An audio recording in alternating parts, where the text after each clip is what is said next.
adik-adik semuanya, masih semangat ya belajarnya? Kali ini kita akan bahas nomor 21 sampai nomor 40 ya di PPAD Sleman tahap 1 IPA. Oke, kita mulai saja dari nomor 21 ini. Ya, ini tentang burung kuntul. Ya, kemudian kita langsung lihat soalnya dulu aja adik-adik. Nah, ini gambarnya nih burung kuntul ya, banyak kita temukan di sawah. Kutipan tersebut menunjukkan salah satu ciri bahwa makhluk hidup melakukan, ya mau nggak mau kita harus baca ya adik-adik ya. Oke, kita baca dulu. Burung kuntul merupakan salah satu jenis burung air yang tergolong dalam famili Ardeidae.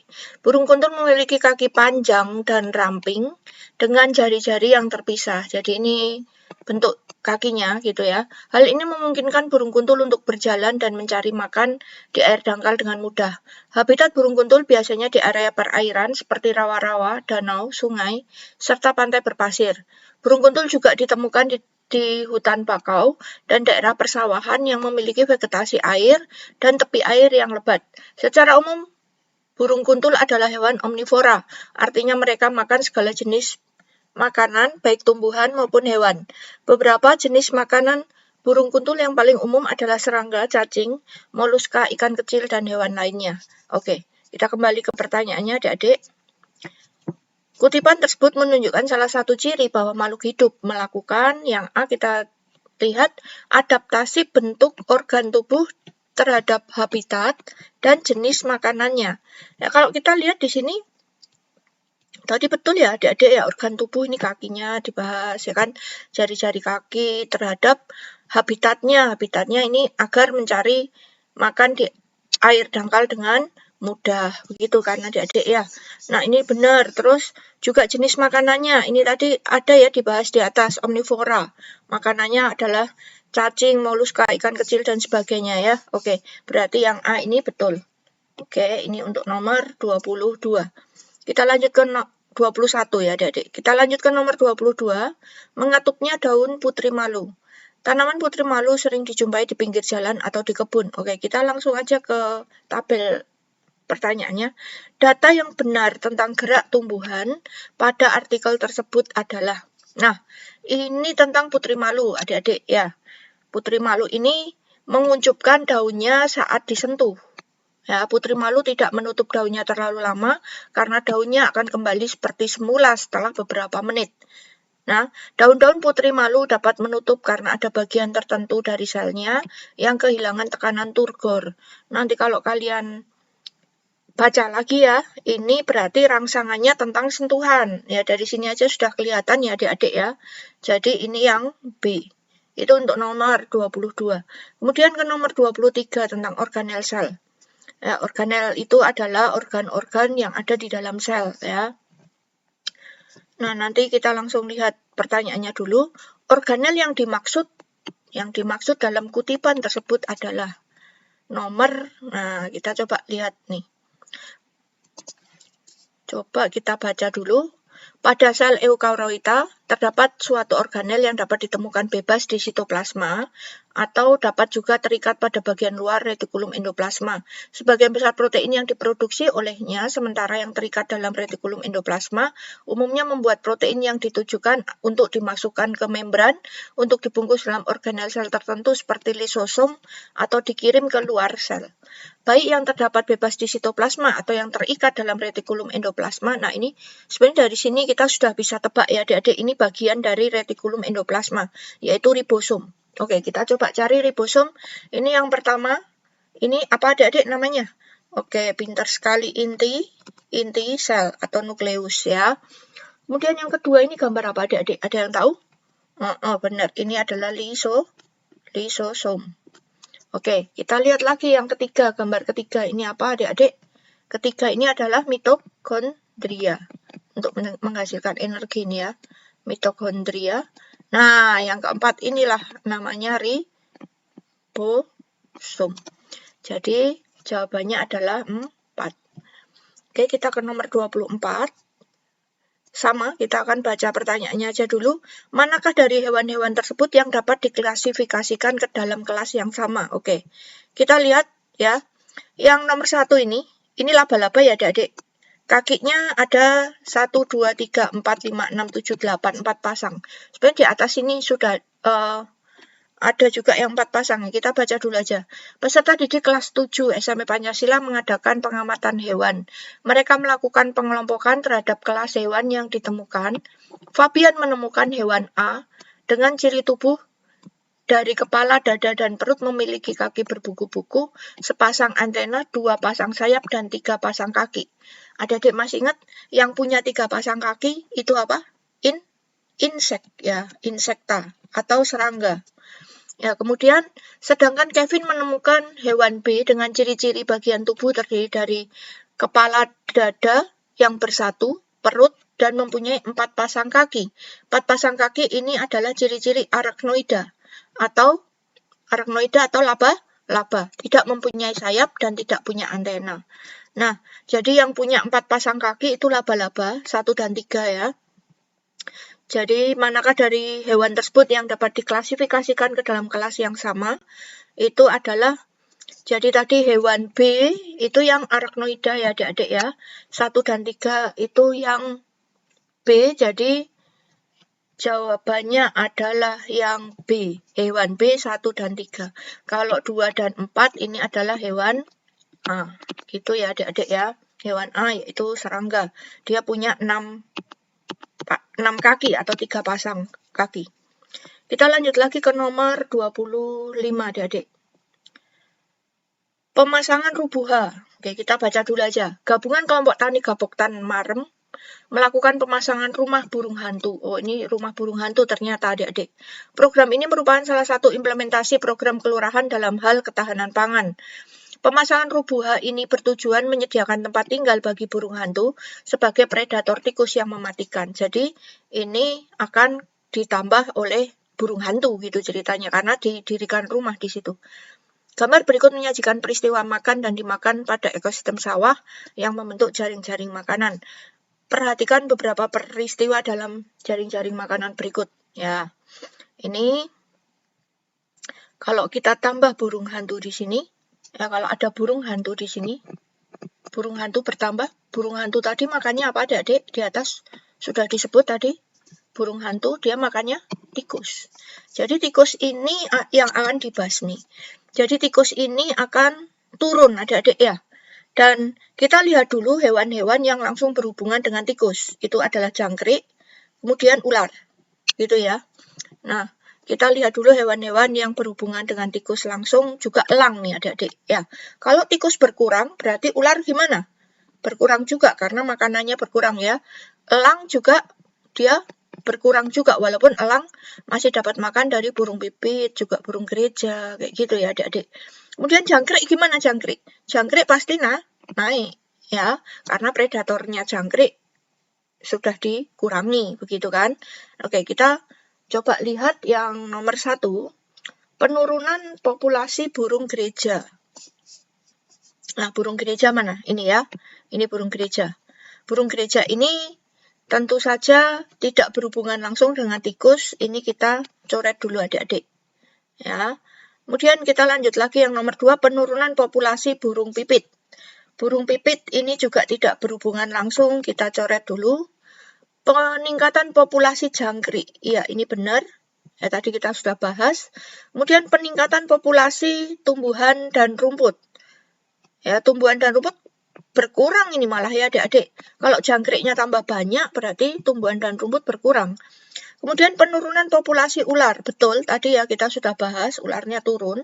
Dan tentu saja penurunan populasi tikus. Jadi jawabnya adalah 3, 5, dan 6 adalah yang D.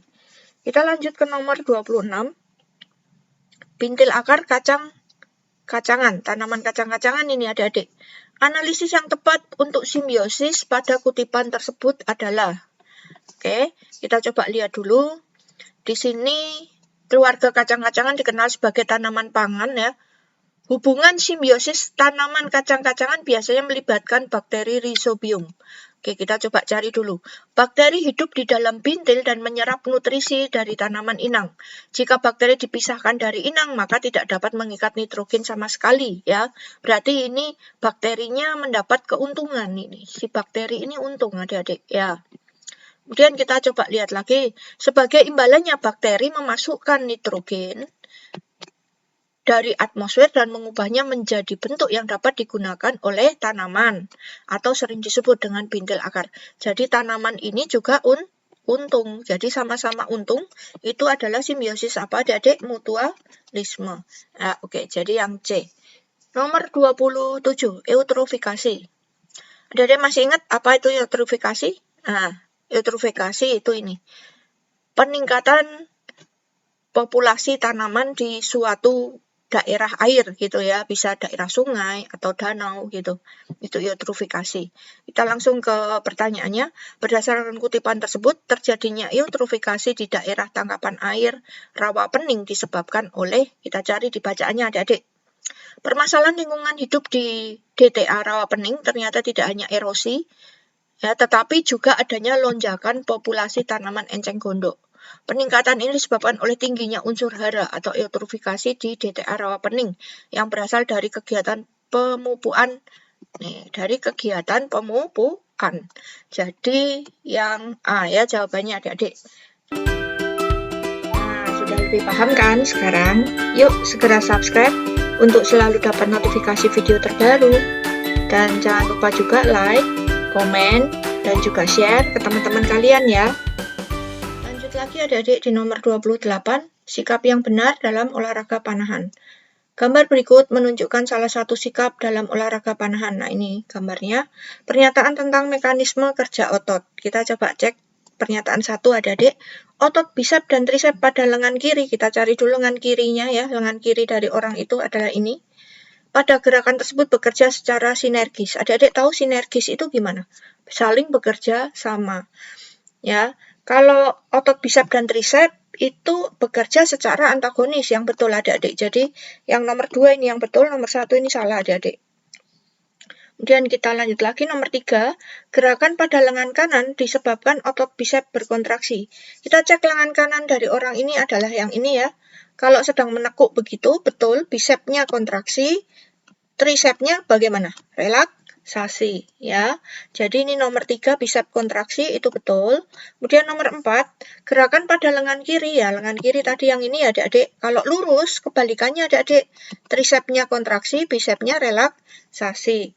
Gerakan pada lengan kiri disebabkan otot trisep relaksasi.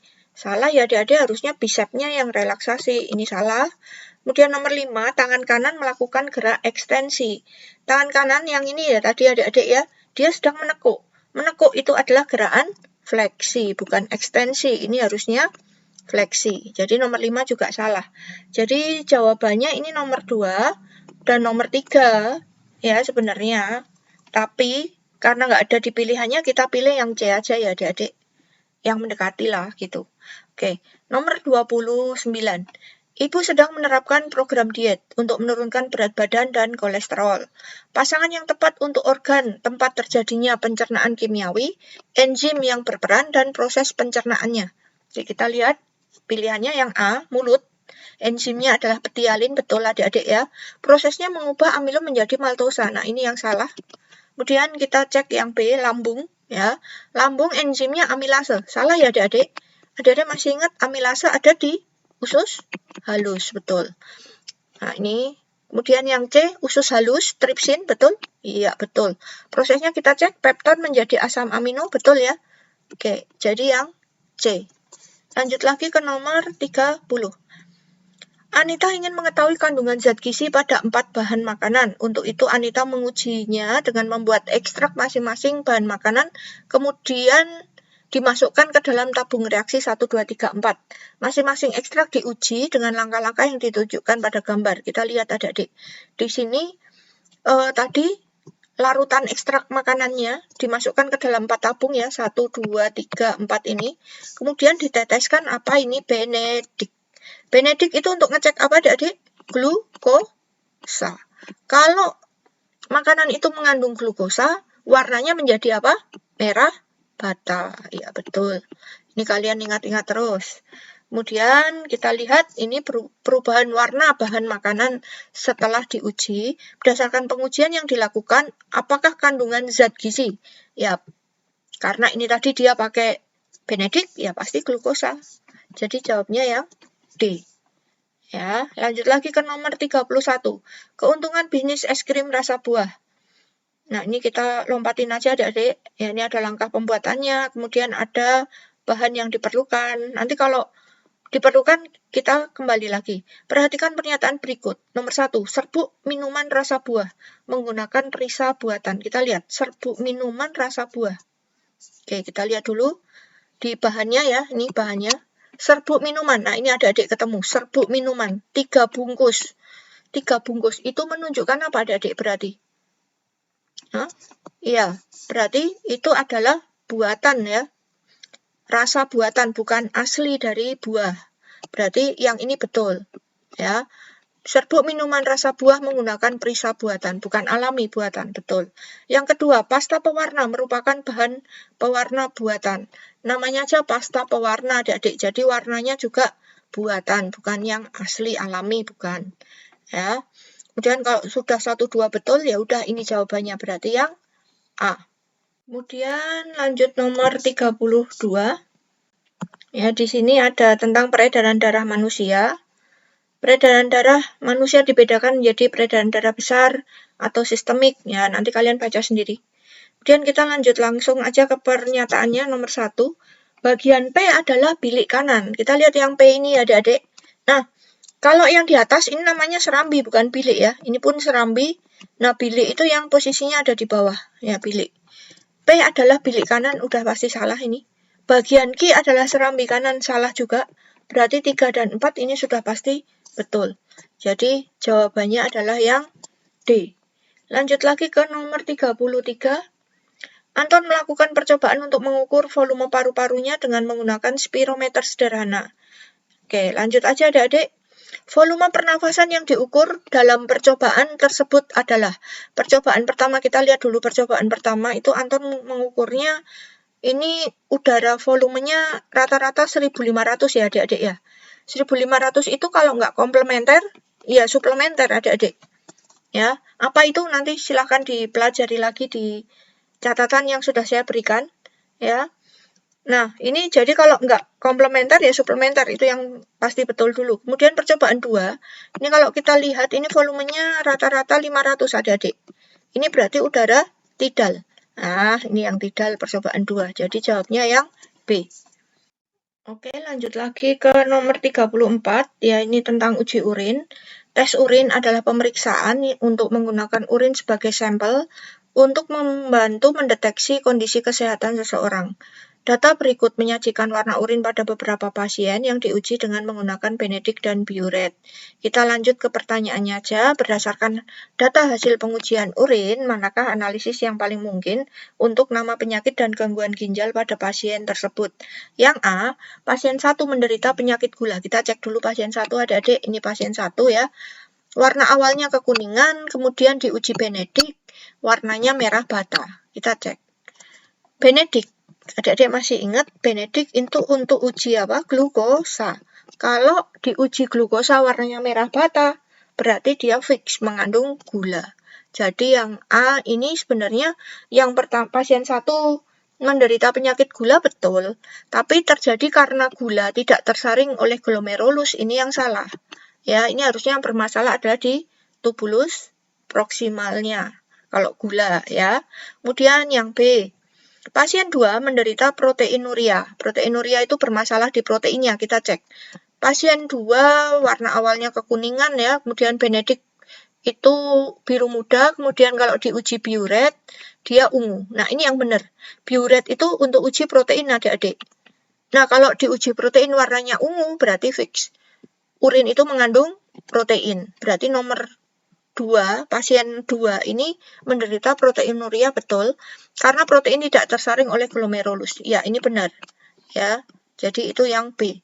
Jadi kalau adik-adik ingat-ingat ya, jadi kalau gula itu yang bermasalah di tubulus contortus proksimal, tapi kalau protein itu yang bermasalah di glomerulusnya. Ya, ini kalian bisa ingat-ingat. Kemudian lanjut ke nomor 35 tentang siklus menstruasi. Pernyataan yang benar berdasarkan siklus tersebut adalah Pada fase pasca ovulasi kita lihat di mana? Di sini adik-adik ya, terjadi peningkatan FSH. Kalau kita cek di sini ya, FSH itu yang biru muda ini ya. Nah, waktu pasca ovulasi ini mah dia turun nih ya. Kalau di sini dibilang peningkatan berarti A salah nih. Kemudian kita cek yang B. Pada fase praovulasi terjadi pematangan folikel ovarium. Folikel ovarium ini ya, yang dipengaruhi oleh hormon estrogen. Ini masih kurang lengkap, kurang benar.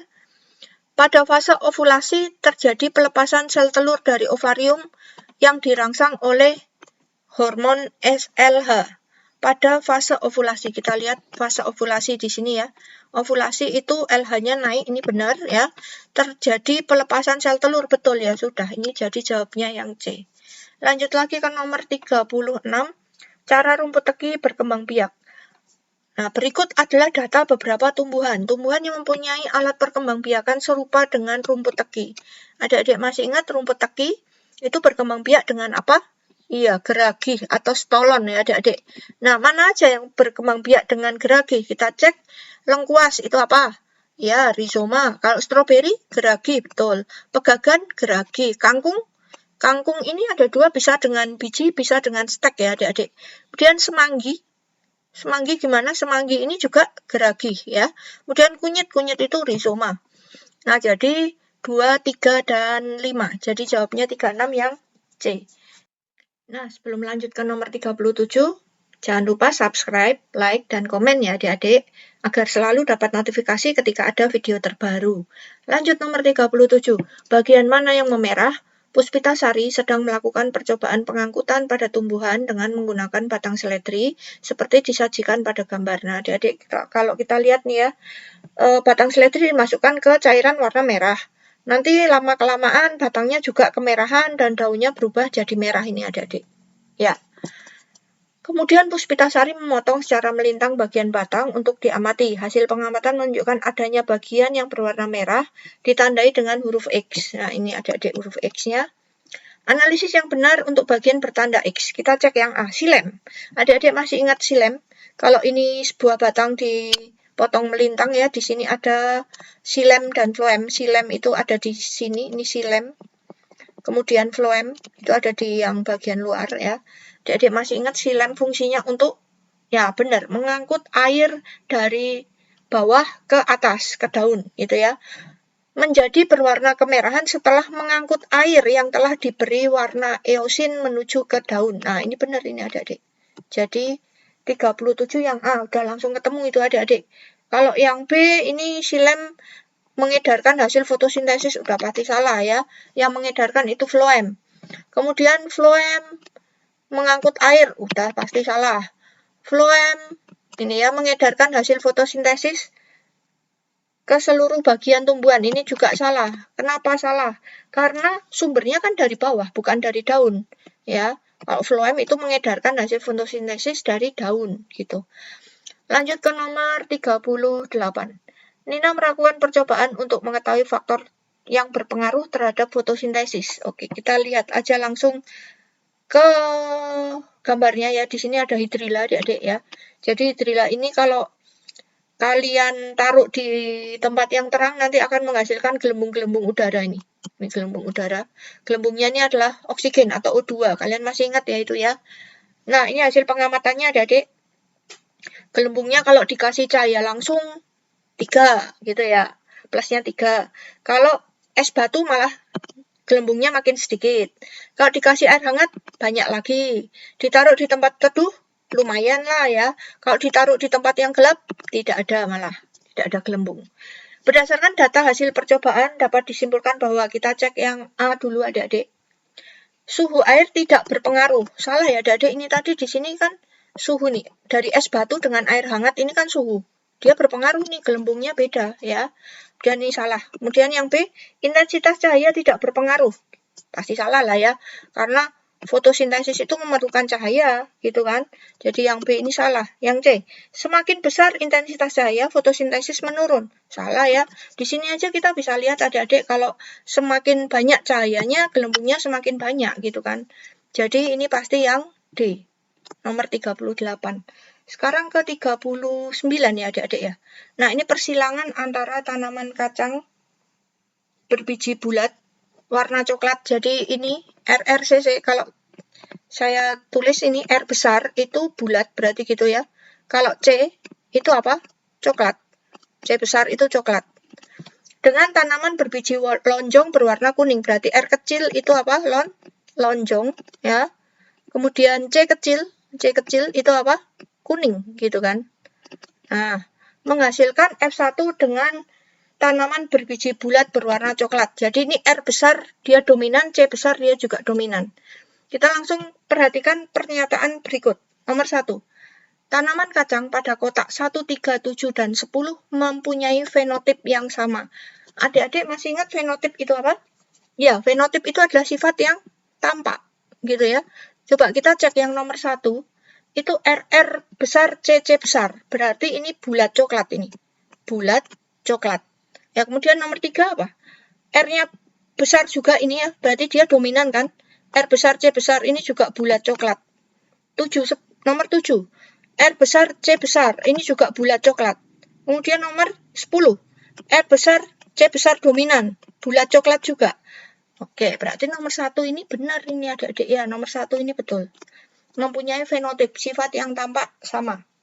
Kemudian nomor 2, genotip tanaman kacang pada 6, 11, dan 16 adalah homozigot resesif. Homozigot itu kalau besar-besar semua, kalau kecil-kecil semua gitu adik-adik. Ya, resesif itu sifat yang lemah. Kita cek nomor 6 adik-adik. Nomor 6 tuh ini. Ini ada dominannya ini. Ya, salah berarti ini nomor 2 udah. Kemudian nomor 3. Jika pada F2 diperoleh 160 tanaman, kemungkinan sebanyak 10 tanaman berbiji lonjong warna kuning. Coba kita cari lonjong warna kuning adik-adik. Lonjong tadi R-nya kecil ya. Jangan sampai ketemu dominan. Nanti yang ketahuan, yang muncul dominannya adik-adik. Jadi kita cari yang R kecil.